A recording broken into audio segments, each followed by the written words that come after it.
donc moi je suis responsable du centre de formation Le Marais Sainte-Thérèse. Donc on est situé à Saint-Étienne, donc un peu plus loin qu'ici. On forme des adultes au métier de l'industrie, dont la rectification, c'est pour ça qu'on est là. Cette année, ces derniers temps, on a eu la chance d'accueillir plusieurs femmes qui sont venues se former pour être soit usineuses, soit polisseuses, parce qu'on fait du polissage. On a eu des soudeuses aussi, donc on a voulu faire une petite action lors de la journée des droits des femmes. Et on a une alternante qui est en communication, qui a fait un petit film qu'on va vous présenter et qui nous servira ensuite de tremplin pour échanger avec Alison qui travaille donc chez Chaumet. Voilà.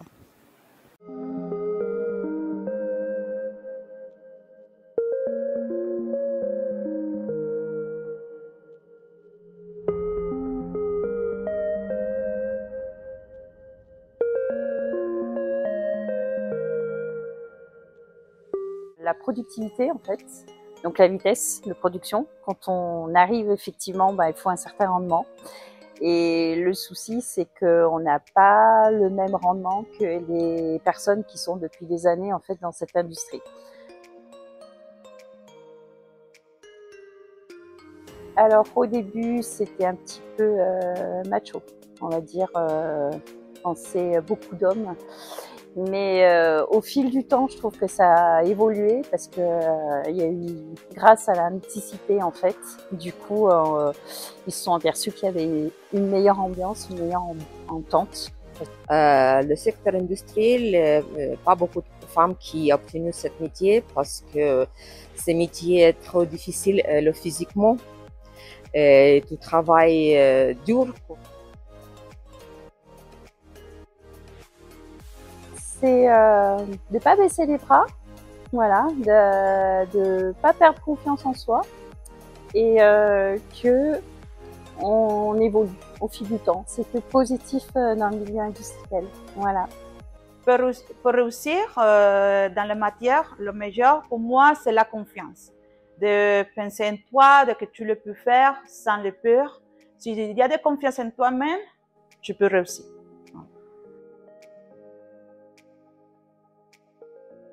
Alors, de la patience, de la souplesse, puisque c'est un travail en équipe. Et maintenant, ma compétence, elle est progresser tout le temps. De bien écouter, de la concentration. Donc, non, j'ai jamais été exclue dans un milieu industriel. En général, souvent, les hommes m'aidaient. Voilà, quand j'ai un problème physique.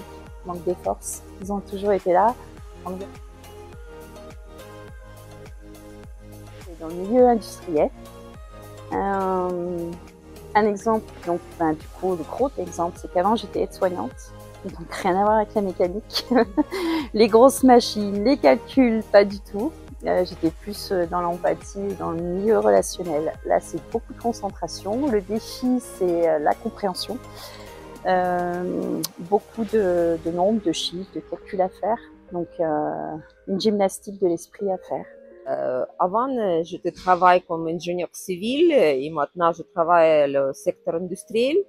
Et ça, c'est une nouvelle expérience dans ma vie. Je peux apprendre la nouvelle langue, que c'est le français, parce que je parle l'espagnol et grâce à ça, la confiance, je peux réussir d'entrer à ces matières de l'industrie et d'arriver à la confiance de parler et de la communication dans la matière.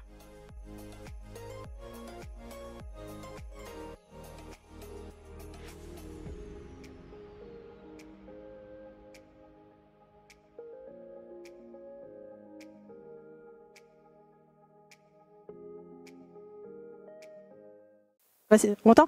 Voilà, donc c'était un petit film. Hein, voilà, c'est fait par une étudiante en communication, donc c'est pas non plus du Spielberg, mais en tout cas, on a été très contents d'interroger les femmes qu'on avait dans l'atelier. C'est toutes des femmes qui font des formations. Hein. Il y en a qui partent de très très loin.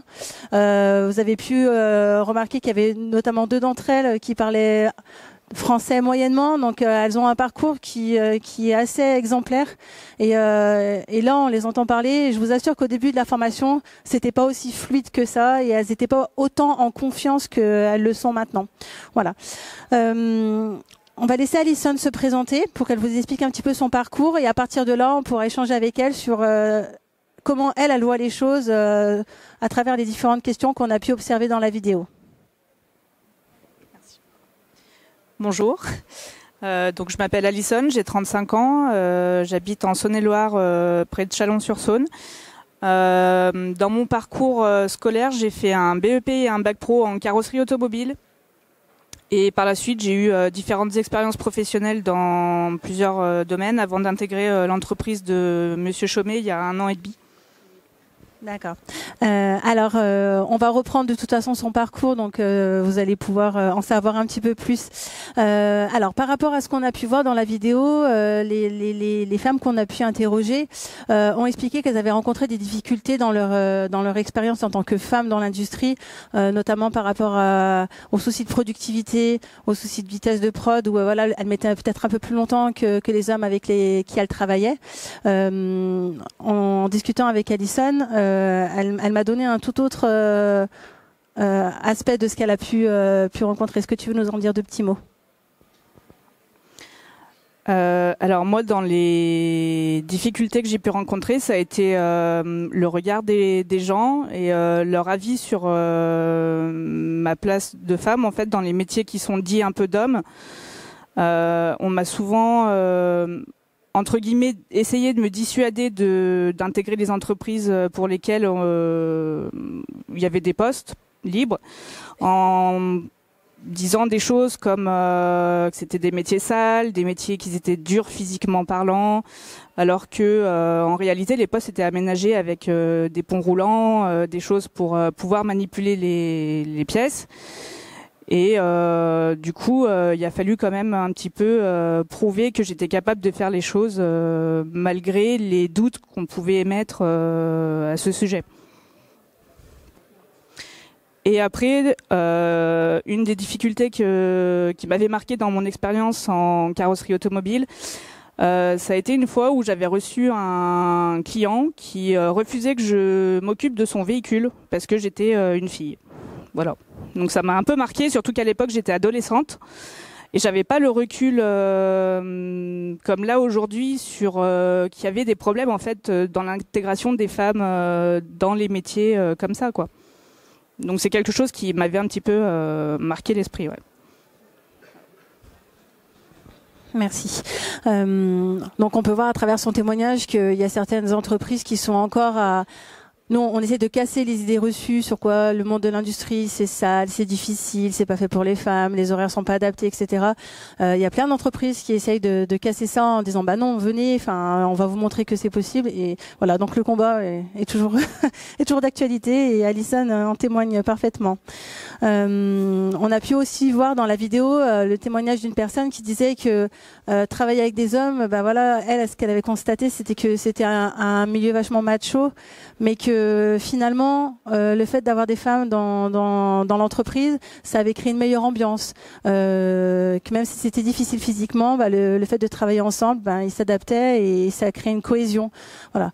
Donc, Alison, est-ce que toi, tu veux nous dire 2 mots par rapport à ton expérience sur ça, sur les représentations que tu peux avoir des femmes dans ton domaine? Tu m'avais dit que bah, tu étais la seule femme, mais bon, est-ce que tu as pu observer malgré tout que les mentalités changeaient? Donc en effet, dans mes études en carrosserie, j'étais la seule fille de ma classe. Et dans les métiers que j'ai fait par la suite, j'étais aussi la seule femme dans l'atelier, dans mon ancienne entreprise. Et du coup, c'est vrai que je trouve qu'il n'y a pas suffisamment de femmes dans ces milieux. Et c'est dommage, parce qu'on peut y arriver. Et du coup, je ne sais plus ce que je voulais dire. J'avais perdu le fil. Oui, à propos des... les mentalités, elles ont quand même un petit peu changé, parce qu'on voit quand même des femmes qui s'intègrent un petit peu plus dans les milieux. Mais c'est vrai qu'il en manque quand même attirer les femmes dans ces métiers, avoir l'ouverture d'esprit de pouvoir laisser leur chance aussi à des femmes qui ont de la détermination et l'envie d'essayer ces métiers. Oui, bien sûr. Je vais juste dire un petit mot sur la façon dont ça s'est passé avec Alison. Alors c'était assez... il n'y avait rien d'organisé disant je cherche effectivement plutôt une technicienne qu'un technicien. Effectivement, c'est un peu l'opportunité qui s'est présentée. Et je dois dire qu'au niveau de l'atelier, il y a énormément de choses qui ont changé chez nous. Les choses sont pas plus féminins, ils sont plus posés. Il y a aussi une autre ambiance, il y a aussi une autre façon de considérer le travail. Il y a moins peut-être un côté macho qui s'exprime un peu de façon un peu directe. Donc ça a apporté au niveau de la société beaucoup de sérénité, ça a posé vraiment beaucoup de choses dans la société. Et alors même que elle venait du domaine de la carrosserie et elle avait tout à apprendre chez nous. Et peut-être comme tous ceux qui sont arrivés dans mon entreprise, en fait, ils avaient carrément tout à apprendre au niveau des affûteuses, de la filtration, etc. Mais elle avait la volonté, peut-être plus que d'autres, et ça a matché tout de suite, quoi. Je rebondis là-dessus parce que tout à l'heure, Alison me disait que quand elle a quitté la carrosserie, elle avait frappé à plusieurs portes. Enfin, elle avait travaillé dans l'usinage. Et ensuite, elle avait frappé à plusieurs portes en disant j'ai pas d'expérience, mais j'ai envie d'y arriver. Et c'est vrai que Christophe Chaumet lui a laissé sa chance et c'est super. Et c'est vraiment ce qu'on rencontre nous avec les adultes qu'on accompagne au centre de formation et notamment le public féminin où voilà, c'est pas toujours facile, mais il y a certaines entreprises qui disent OK et quand ça match. Ça se passe vraiment très très bien, donc voilà. Donc c'est des belles réussites. On a demandé aux personnes qui ont été filmées quel était le meilleur conseil qu'elles pouvaient donner, enfin qu'elles avaient reçu du moins. Et donc elles nous ont dit qu'il fallait pas baisser les bras, qu'il fallait garder confiance en soi. Du coup, voilà, j'aimerais poser la même question à Alison. Quel conseil elle aimerait donner elle à son tour aux femmes qui pourraient nous écouter ou même à vous donner à vous pour le transmettre, voilà, pour motiver les femmes ou même les entreprises, enfin les personnes d'entreprise à recruter un public féminin. Moi, le conseil qu'on m'a donné, c'était de pas abandonner, de pas baisser les bras, de pas avoir peur non plus de venir s'imposer. Le conseil que je donnerais, c'est que à partir du moment en fait où on a un peu de curiosité, d'envie, tout est possible. Et en gros, il faut comment ? Oui, c'est ça, persévérer. Et surtout aussi, c'est vrai qu'il faut avoir une petite dose de caractère, mine de rien, pour réussir à s'imposer quand même dans ces secteurs. Là, on voit dans la vidéo qu'il y a une dame, une femme qui était aide-soignante et qui a carrément changé de parcours pro. Vous avez pu voir 2 autres personnes. Il y en a une d'entre elles qui est tout juste réfugiée depuis 1 an et demi, qui était ingénieure civile dans son pays et voilà qui se lance dans le métier de rectifieuse. Et la troisième, en fait, elle vient du Honduras, donc elle parle vraiment français, ça va, elle se débrouille bien, mais elle parle beaucoup espagnol et elle fait du câblage d'armoire électrique. Voilà, donc elles sont toutes vraiment très très fières de leur parcours, autant le fait pour certaines d'avoir franchi la barrière de la langue, mais aussi voilà, le fait d'être une femme et d'avoir trouvé un travail dans un monde d'hommes, donc elles en sont très très fières et je pense que c'est exactement la même chose pour Alison, si tu veux nous en dire 2 petits mots. Non, pour ma part, la partie où je suis assez fière, c'est que même en fait en partant un peu de loin, comme ce que Christophe a expliqué tout à l'heure, où j'avais pas forcément les compétences déjà de base pour faire le métier qu'on fait, mais que du coup en ayant des personnes qui sont bienveillantes et qui veulent bien nous apprendre et prendre le temps aussi de nous expliquer les choses, on peut y arriver. Et du coup c'est ça la partie où je serais la plus fière, parce que du coup aujourd'hui j'arrive à me débrouiller seule sur des interventions qu'on a à faire, sur des réglages, la mécanique, les choses qu'on a à faire sur nos machines. Donc ça c'est vraiment quelque chose où je suis quand même contente de pouvoir arrivé par juste l'envie et la curiosité de découvrir des choses. Et enfin, au centre de formation, depuis quelques années, on met en place des petites journées thématiques pour le public féminin. Donc voilà, on fait toujours quelque chose autour de la journée des droits des femmes. On fait quelque chose quand c'est la journée d'Octobre Rose. On fait venir des personnes, des jeunes femmes en fait qui font partie de foyers pour jeunes femmes en difficulté, pour voilà leur faire passer une journée chez nous, leur faire découvrir les métiers, leur donner confiance en elles avant tout. Et voilà, je voulais savoir Alison en fait de son côté ce qu'elle aimerait faire peut-être dans son entreprise ou avec d'autres. Peut-être une journée à thème ou quelque chose, je sais pas, pour attirer le public féminin. Qu'est-ce que toi t'aimerais, qu'est-ce qui te donnerait envie de faire pour motiver les gens à venir? En fait, dans mon parcours scolaire, en 3e, en fin de collège, on m'a proposé une filière générale en fait dans les lycées, dans un parcours assez classique. J'étais partie sur une seconde économique et sociale et en fait au bout d'un an j'ai lâché parce que c'était pas quelque chose qui me convenait et je me rappelle qu'à l'époque on m'avait pas spécialement parlé de l'apprentissage et je pense que l'idée ce serait justement de peut-être intervenir dans les collèges pour parler aux jeunes que l'apprentissage c'est aussi une voie et qui est pas moins bonne que la filière générale et qui peut ouvrir aussi des vraies carrières. Donc, je pense intervenir dans ces milieux-là, ce serait vraiment intéressant. Et toi, Christophe, peut-être que tu as envie de rajouter quelques petits mots, parce que Christophe, non seulement il a embauché Alison dans son entreprise, mais en plus il a 2 jeunes alternants qui ont rejoint l'équipe. Donc voilà, c'est quand même des sacrés challenges et ça fait peur à pas mal d'entre nous. Donc voilà, est-ce que toi tu as envie de donner des idées ou des conseils ou je sais pas ce que tu veux? Alors moi, j'ai toujours vu dans la société l'intérêt d'avoir des gens qui viennent de différentes cultures, de différents âges, etc. Et j'ai toujours eu l'intérêt de pouvoir transmettre le plus possible ce que je connais ou du métier ou de mes passions. Voilà, donc l'idée d'avoir des alternants, ça a toujours été au fond de moi. J'ai eu la possibilité d'en rentrer un premier qui malheureusement n'arrivait pas à trouver le moindre stage en électricité bâtiment et qui s'est découvert une vraie passion pour la maintenance de nos machines et qui maintenant est en bac pro.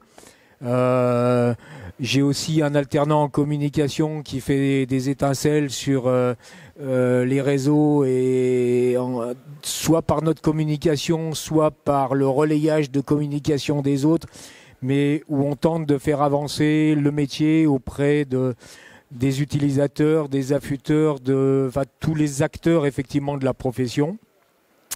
Moi, ce que j'aimerais pouvoir faire effectivement, c'est pouvoir arriver à présenter peut-être un peu mieux nos métiers dans les lycées, de façon à ce que les jeunes aient déjà connaissance de de notre métier dans le sens de l'affûtage, de la maintenance, de tout un tas de choses effectivement, et qu'ils aient aussi la possibilité d'y goûter par des stages, par des immersions, etc.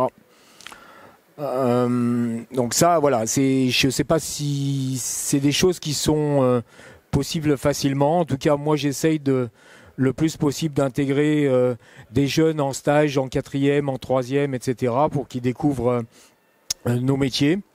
Je voulais dire une toute petite chose complémentaire sur la place des femmes dans l'affûtage. Je suis pas sûr qu'il y ait 10 femmes en production dans les ateliers d'affûtage en France. En tout cas, moi, je suis bien incapable d'en compter 10, et c'est bien dommage. On a les mêmes phénomènes en Italie, probablement aussi en Allemagne. On n'a pas le phénomène en Suisse. En Suisse, il y a énormément de femmes qui travaillent dans les ateliers d'affûtage. Et il y a une raison majeure, on me l'a toujours expliqué comme ça, c'est dire qu'en Suisse, on fabrique des micros-outils.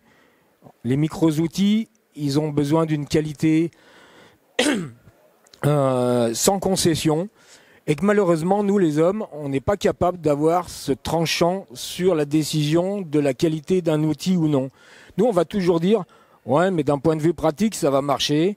Et une femme, par rapport à ça, on lui dit, bah voilà, le cahier des charges, c'est comme ça. Si ça, c'est pas dans le cahier des charges, on éjecte, et elle va éjecter. Et c'est pour ça qu'elles sont appréciées en Suisse. C'est pas seulement pour leur finesse de travail, c'est aussi parce qu'elles ont un jugement par rapport à un cahier des charges qui est incroyablement différent de ce que nous on a en tant qu'hommes. La dernière petite chose que je voulais dire par rapport aux femmes, on entend souvent dire c'est dur en production, c'est dur de faire éventuellement des déplacements, etc.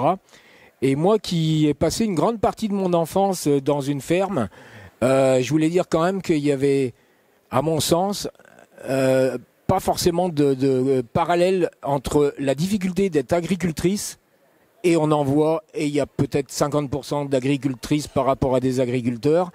Et je peux dire que les efforts physiques ou ce que ça représente d'être dans une exploitation agricole et de ce qu'on rencontre dans une entreprise de production, à mon sens, il y a quand même encore gros d'écart.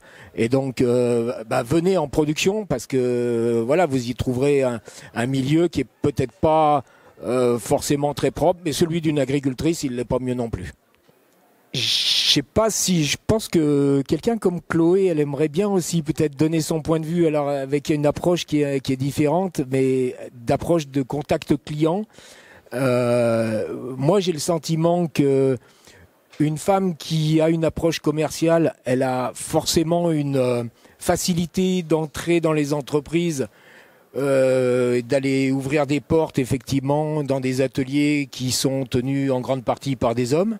Mais après, j'ai mon sentiment qui est de dire, à mon avis, ils doivent te mettre rapidement à la pression d'un point de vue technique. Et j'aurais bien aimé que tu donnes ton avis sur la question. Bonjour à tous, Chloé Lopez, donc société Diamatec. Donc nous, on est fabricant de meules diamants. Et en effet, alors moi j'ai un parcours aussi atypique, pas technique du tout.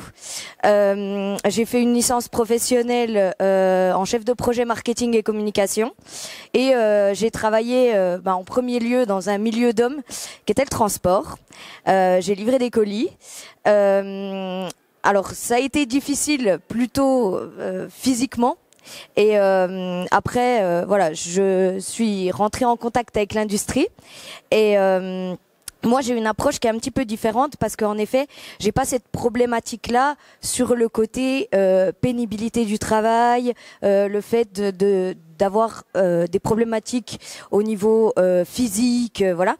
Par contre, il est vrai que j'interviens beaucoup plus sur le côté business et je suis dans un milieu qui est ultra technique et donc oui, on me challenge très très vite, on me jauge très très rapidement, c'est-à-dire que on cherche très rapidement à savoir quel est mon niveau de technicité et comment je peux répondre à une problématique. Nous, on fait beaucoup de spécifiques, on fait beaucoup de sur-mesure et donc de fait, pour pouvoir proposer bons produits, il faut que je connaisse très très bien l'application du client. Petite anecdote que j'ai eue et que j'ai connue et qui arrive encore mais beaucoup moins. J'ai quelqu'un au téléphone, on appelle chez Diamatec, on a une femme au téléphone et on me demande est-ce que je peux avoir quelqu'un de compétent au téléphone. Oui, je suis la personne compétente. Donc au début la personne est un peu sceptique. Puis après, on commence à discuter et puis la personne commence à voir que les questions sont pertinentes, que voilà, on arrive sur le sujet. Mais il m'est déjà arrivé par obligation de devoir.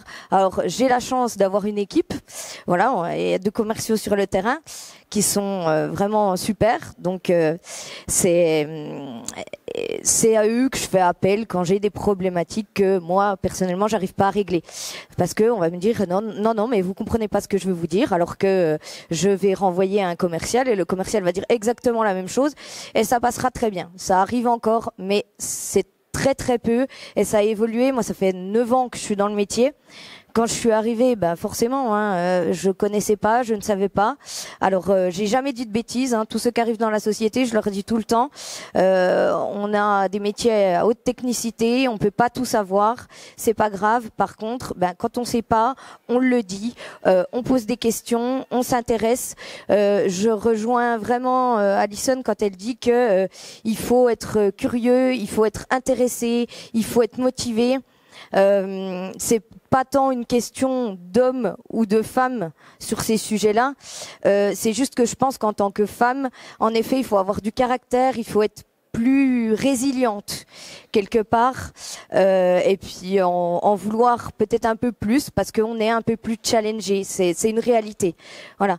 Moi, ce que j'aimerais faire peut-être pour les femmes dans l'industrie, la place des femmes dans l'industrie, c'est essayer de créer un collectif, une synergie avec les femmes qui travaillent dans l'industrie pour qu'on puisse essayer de faire quelque chose où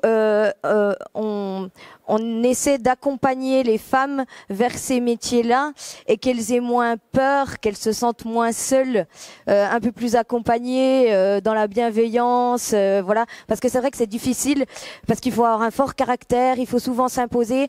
Moi, ça me dérange pas, c'est dans ma nature, j'aime bien me challenger, j'aime bien relever des défis. C'est là-dedans que je suis le plus à l'aise et où je vais beaucoup plus loin dans la performance. Mais je suis d'accord et je peux l'entendre et le concevoir que c'est pas facile pour toutes les femmes de devoir se battre tout le temps en permanence dans leur vie personnelle, dans leur vie professionnelle. Ça peut être fatigant. Donc voilà, j'aimerais les accompagner comme ça. Je sais pas, peut-être en faisant sur des salons comme celui-ci ou d'autres, un collectif où on travaille toutes dans l'industrie, dans différents métiers, dans différents secteurs, et où les femmes pourraient venir pour discuter, pour échanger. Voilà. Merci beaucoup. Est-ce que vous avez envie de réagir par rapport à tout ce qu'on vient de dire? Oui, je vais passer le micro. Voilà, merci pour vos commentaires qui sont très intéressants et qui méritent bien entendu une plus large diffusion, c'est sans aucun doute. Donc moi je suis Maurice Chalaillet de l'Observatoire du métier de la scierie et je voudrais apporter quelques compléments. Donc déjà le premier sur l'histoire des femmes, on va dire comme vous dites dans l'industrie, on voit leur présence très précieuse.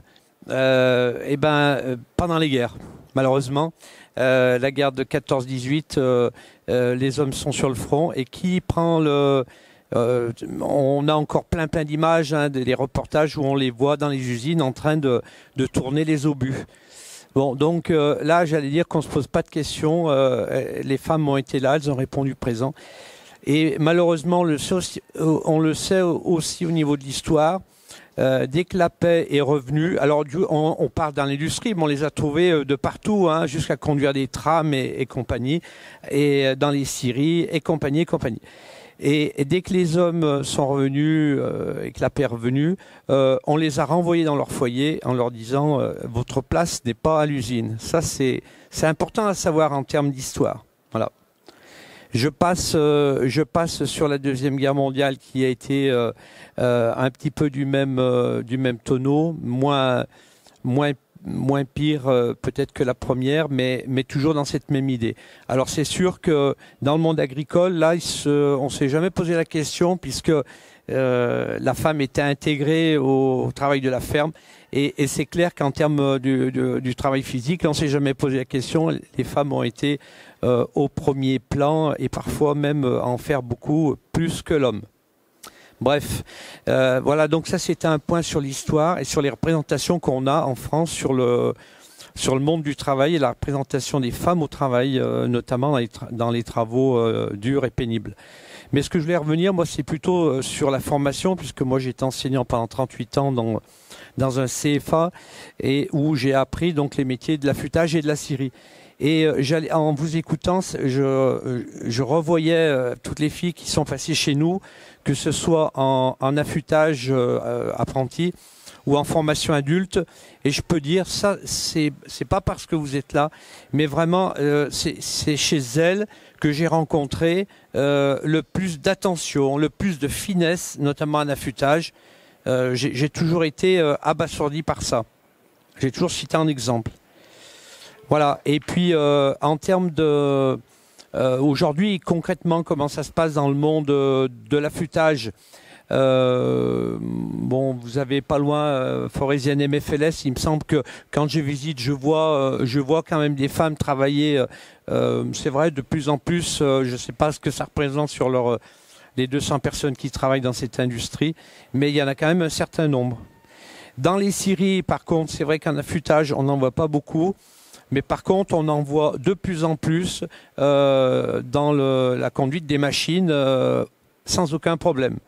Et avec, je pense, beaucoup plus d'efficacité, beaucoup plus sur la durée d'efficacité que les hommes. Ça, c'est une certitude. Bon, je peux pas mieux vous en dire, mais alors évidemment, on aimerait en voir beaucoup plus.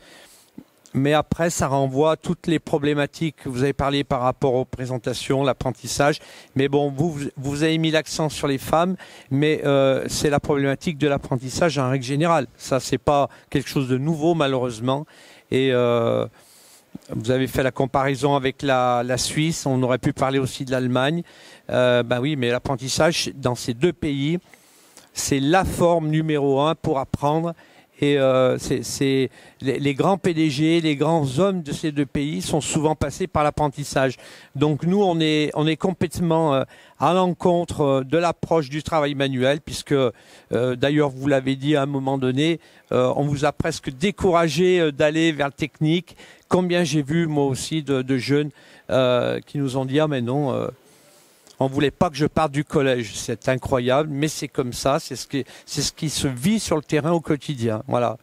Ça, c'est toute la problématique de la représentation du travail manuel qui est encore, malheureusement, dans les têtes des familles, il faut le dire, et dans les têtes des enseignants, très péjoratif. Voilà. Et pourtant. Merci. Je me permets de rebondir là-dessus parce que voilà, moi, en tant que responsable de centre de formation, j'en entends plein des choses comme celle-là. C'est souvent les jeunes en fait qui ont ce discours de voilà, où ils sont jeunes, les parents les incitent à aller vers les filières plutôt générales. On leur dit non, fais pas ça, tu vas pas aller dans le technique, c'est pour les nuls. Enfin voilà, on entend souvent des choses comme ça. Par contre, nous on forme un public adulte. Et c'est un public qui a son expérience, qui s'est cassé la figure, qui a rebondi, qui a envie de s'en sortir différemment. Et en tant qu'adultes, ils ont une toute autre approche en fait. Ils sont contents en fait de venir se former sur des métiers techniques. Donc voilà, il faut peut-être avoir la maturité ensuite de voir les choses autrement et puis de plus écouter les parents qui peut-être incitent trop vite à aller vers de la générale que de la technique. Mais en tout cas, voilà, quand on a des adultes en formation, ils sont super fiers de ce qu'ils font, vraiment. Et je voulais dire que on n'a pas beaucoup de femmes en formation, mais le peu qu'on rencontre, au début, elles se font challenger. Voilà. T'es une femme, tu vas pas réussir à souder. Je vais faire mieux mes pièces que toi en usinage. Et en fait, plus la formation elle avance, et plus c'est vers elle que les hommes se tournent. Et moi, je le vois de mes propres yeux, hein, parce que ça se passe dans l'atelier à côté, et c'est flagrant. Donc voilà. Donc il y a toujours cette partie, voilà, t'es une femme, je vais te tester. Mais après, par contre, ils sont contents d'aller demander conseil et de voir un petit peu comment elles font. Et ça, c'est toutes les femmes qui sont passées chez nous. Elles ont toutes eu cette expérience-là, je peux vous le garantir, et après ça se passe super bien. Mais bon, faut casser le truc. D'autres personnes souhaitent intervenir ? Moi, j'aurais aimé intervenir parce que je voudrais nuancer certains propos. Donc, vous parlez de tester, par exemple. Moi, j'ai repris une station d'affûtage il y a 4 ans. Je n'étais pas du métier. Je peux vous dire que les 6 premiers mois, j'ai été testé par tout le monde. Que ce soit mes employés, mes clients, mes fournisseurs. Tout le monde est venu voir, est-ce qu'il sait bien de quoi il parle, est-ce que machin, et c'est la même chose. Donc là-dessus, vous l'empêcherez pas. Vous empêcherez pas non plus qu'il y aura toujours des cons, mais c'est les mecs, ils sont quoi avec les femmes, ils sont quoi avec les arabes, avec les juifs, avec ce que vous voulez, ça l'empêchera pas. C'est sûr qu'il faut lutter. Après, moi j'ai travaillé dans plusieurs industries, et il y a des sujets qui sont étonnants. Tout à l'heure, on a vu une personne qui fait du câblage. Moi, avant, j'ai géré une société de câblage. Et étonnamment, dans ces industries-là, vous avez plus de 80% de femmes. Pourquoi ? Parce qu'en fait, c'est le même geste que les couturières. C'est de la précision comme ça qu'on répète. et on embauchait des couturières. Donc il y a quand même pas mal de choses, il y a pas mal de trucs, même dans la fonderie. Moi aussi j'ai travaillé dans la fonderie avant. J'ai visité une usine à Issoire, c'est Ex-Péchiné, Alcan et tout ça, où ils déplacent des blocs de 30 tonnes, mais il n'y a pas une personne qui touche à la main ça, quoi. Donc n'importe qui peut le faire. Donc aujourd'hui il y a aussi quand même le côté déficit d'image de l'industrie qui est très fort. On veut faire du TikTok, on veut faire de la communication dans les bureaux, dans les machines. Ouais, mais mettez les mains à la pâte, il y a des super choses à faire. Merci, c'est vrai. Après, il faut tester. La meilleure façon de savoir, c'est d'essayer. Voilà. D'autres personnes souhaitent réagir? Non? C'est vrai qu'on a utilisé la thématique, enfin voilà, les femmes dans l'industrie, mais pardon, excusez-moi. Mais finalement, vous avez raison. Quand on commence un travail, quand on est jeune ou quand on repart à zéro, voilà, on est testé tout le temps en fait. Donc c'est sûr qu'il y a certains points qui peuvent être extrapolés sur d'autres thématiques. Voilà. Bah écoutez, merci à tous. Tu veux dire quelque chose? Non, c'est bon? Merci à vous tous et puis à bientôt.